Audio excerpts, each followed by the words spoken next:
जान साहब, ज़ाहिर है ये कहा जा रहा था कि बहुत क्लोज फैसला आ सकता है। पहले एक ज़माना था कि आप जैसे जो सहाफ़ी हैं वो बताते थे कि हम ख्याल बेंच बना है, इस किस्म का फैसला आएगा, मगर मैं देख रहा था कि आप लोगों को भी डाउट था कि इस किस्म का फैसला आएगा। 10-5 से आया है जो आप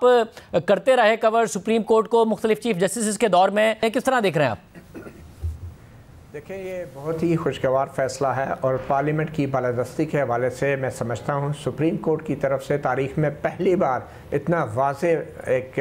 पैगाम दिया गया है तमाम 15 जजेस की तरफ से, फुल कोर्ट की तरफ से, और ख़ास तौर पे ये पैगाम सरेआम दिया गया है, बराह रास्त दुनिया को नशियात दिखाई गई हैं और ये पैगाम गया है कि पाकिस्तान की सुप्रीम कोर्ट अब नए चीफ जस्टिस काजी फ़ायज़ ईसा की क़ियादत में आइन में दी गई पार्लियामेंट की बालादस्ती को बरमला तस्लीम करती है। तो ये बहुत बड़ी कामयाबी है, मगर दूसरी तरफ ये एक शिकस्त है उन क़ुव्वतों की भी जिन्होंने सुप्रीम कोर्ट और ख़ास तौर पर सुप्रीम कोर्ट के चीफ जस्टिस के ऑफ़िस को अपने घिनौने मकासद के लिए इस्तेमाल किया, मर्ज़ी के बेंचेस बनवाए। और ये वो साजिश थी जिसकी एक झलक हमें पनामा ट्रायल में भी नज़र आई, पनामा केसेस में भी नज़र आई, जब चीफ जस्टिस साहिबान अपनी मर्ज़ी के बेंचेस बना के अपने मर्ज़ी के जजेस बिठा के, जिन्होंने सिविलियन हुकूमतों को भी अदम इस्तेहकाम का शिकार किया, नवाज शरीफ जैसे वज़ीर आज़म को नाअहल किया, और अपनी मर्ज़ी के इन्हीं बेंचों के इन फ़ैसलों का ही एक रद्द-ए-अमल था जो पार्लियामेंट की तरफ से आया। तो आज हम अल्लाह ना बख्शे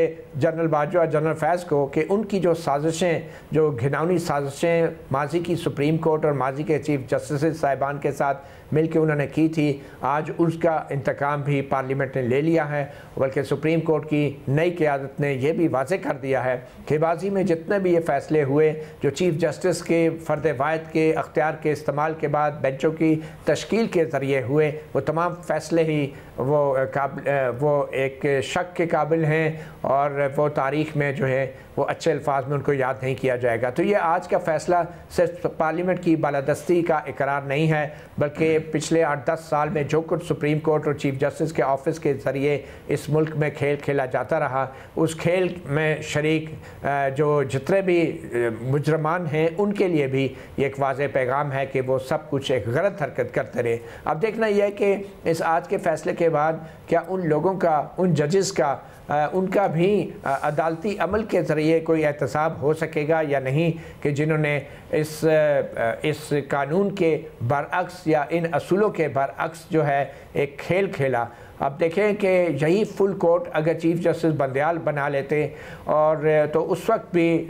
जो है शायद ये फ़ैसला ऐसा ही होता और लोग उस पर यकीन भी करते। आज सब लोग, किसी को इस पर एतराज़ नहीं है क्योंकि ये फुल कोर्ट थी। इससे साबित होता है कि माजी के जो चीफ जस्टिस साहिबान फुल कोर्ट मीटिंग तक नहीं बुलाते थे, अहम सियासी और अहम आइनी मामलात को फुल कोर्ट के सामने नहीं रखते थे, वो जो थे वो शफाफियत पे यकीन नहीं करते थे और वो एक बहुत बड़ी घिनौनी साजिश का हिस्सा थे, जिस साजिश को आज इस फैसले ने उलट दिया है। और इस फैसले की बदौलत आने वाले वक्तों में जिन फैसलों के ख़िलाफ़ अब अपीलें दायर हो सकेंगी, उन फैसलों के अंदर भी माजी की ये तमाम साजिशें मज़ीद भी बेनकाब होंगी। मगर असद भाई साहब, जहाँ ज़ाहिर जो चीफ जस्टिस के अख्तियारात हैं, जो 3 रुकनी कमेटी फ़ैसला करेगी सीनियर तरीन जजेस का, वो फ़ैसला अपनी जगह पर बरकरार रहेगा। साथ ही अपील का हक़ दिया गया 184(3) वो है। मगर एक मामले में ख़ुद चीफ जस्टिस भी मिनॉरिटी में चले गए हैं और वो मामला 8-7 से आया है, और वो है कि जो माजी के फ़ैसले हैं 184(3) के तहत, उनके तहत अपील का हक़ दिया जाएगा या नहीं। तो जहाँ मुख्तलिफ सियासी रहनुमा, जिसमें जहांगीर तरीन साहब, नवाज शरीफ साहब शामिल हैं, पनामा जजमेंट, वो नहीं बेनिफिट कर पाएंगे। हालांकि एक कानून के तहत ज़रूर तब्दील कर दिया गया है, 5 साल कर दिया गया है 62 के तहत नाअहली को, मगर ज़ाहिर है वो सुप्रीम कोर्ट के फैसले के ख़िलाफ़ है, शायद वो चैलेंज हो जाए। मगर उसी के साथ साथ जो मुख्तलिफ चीफ जस्टिस के माजी के फ़ैसले हैं वो भी प्रोटेक्ट तो हो गए, उनके खिलाफ तो अपील नहीं हो सकेगी। जी बिल्कुल शाहजेब, अगर इसको बहुत से लोग जो हैं वो सिर्फ नवाज शरीफ और जहांगीर तरीन के हवाले से देख रहे हैं कि जी माजी से जब अगर फैसलों पे अपील नहीं होगी तो उनको कोई रिलीफ नहीं मिलेगा, मेरा ख्याल है उनके हवाले से और बहुत सी चीज़ें उनको एक कानून बन चुका है 62(1)F में नायली तायात से 5 साल कर दी गई है, उसको PTI ने भी चैलेंज नहीं किया। इसके अलावा रिव्यू के हवाले से जो कानून स्ट्राइक डाउन किया है उस पर अपील आनी है। अगर वो अपील अलाउ हो जाती है और वो कानून बहाल हो जाता है तो फिर ये उसमें है कि रिव्यू माजी में जो रिव्यू हो चुके हैं उन पे दोबारा रिव्यू फाइल हो सकता है, ताकि स्कोप बड़ा होगा और लार्जर बेंच उसको सुनेगा। तो अभी बहुत सी अपॉर्चुनिटीज़ उनकी हवाले से हैं। फिर जस्टिस बंदयाल साहब की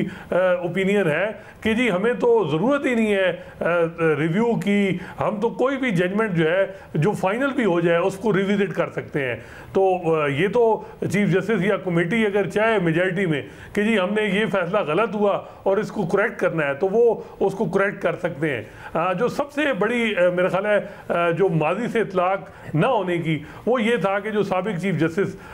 जो ख़ासकर जो साकिब निसार करते रहे, इफ्तिखार मोहम्मद चौधरी करते रहे, गुलजार अहमद और उमर अता बंदयाल, उनकी जूरिस्प्रूडेंस अंडर थ्रेट थी और सबको अंदाज़ा था कि अगर उनके खिलाफ उनके फैसलों के खिलाफ अपीलें आएंगी तो वो उनके हम ख्याल जजेस तो बैठ नहीं सकते, क्योंकि उन्होंने माजी में उनको बेंच में हिस्सा बनाया। तो वो जजेस, ये सारी जो दूसरे जजेस हैं वो सारी जूरिस्प्रूडेंस जो है वो ओवरटर्न कर देंगे। तो ये किसी हद तक आप कह सकते हैं कि उनकी जूरिस्प्रूडेंस जो है वो किसी हद तक जो है वो अब वो उसको थ्रेट नहीं रहा जो एक समझा जा रहा था। मेरा ख्याल है उसकी जो 2 जजेस दूसरी तरफ गए हैं ये भी एक बड़ा सेटबैक है कि क्योंकि हम जब माजी में करते थे कि जस्टिस बंदयाल उनके साथ 8 जज हैं और 8 जज, अगर अब जस्टिस बंदयाल जो है वो अपने टिनोर में ये केस लगाते तो मे बी मेजॉरिटी से ये कानून स्ट्राइक डाउन कर सकते थे। लेकिन आज ये भी समझ आ रही है कि उनको अंदाज़ा था कि ये 2 जजेस जो हैं जस्टिस मोहम्मद अली मज़हर और जस्टिस हसन अल-रिजवी, इनका जो ये पार्लियामेंट की कॉम्पिटेंस को मान रहे हैं, तो ये बड़ा सवाल उठता कि जी वो तो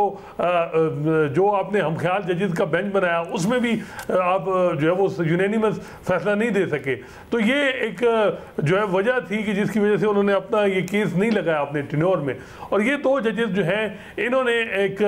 पार्लियामेंट की कॉम्पिटेंस को माना है, लेकिन वो साबिक चीफ जस्टिस जिनकी जजमेंट जो है वो ओवरटर्न हो सकती थी उनको भी तहफ़्फ़ुज़ दिया है। गो के अलहदा बात है इनकी रीजनिंग क्या है कि क्यों इन्होंने माजी से इतलाक कानून का ये समझा कि नहीं होगा। जैसे याहिया अफरीदी पे हम बार बार कह चुके थे कि वो उनकी ओपिनियन हर केस में एक अपने डिफरेंट होती है, और इस दफ़ा भी हमने देखा कि उन्होंने तो ये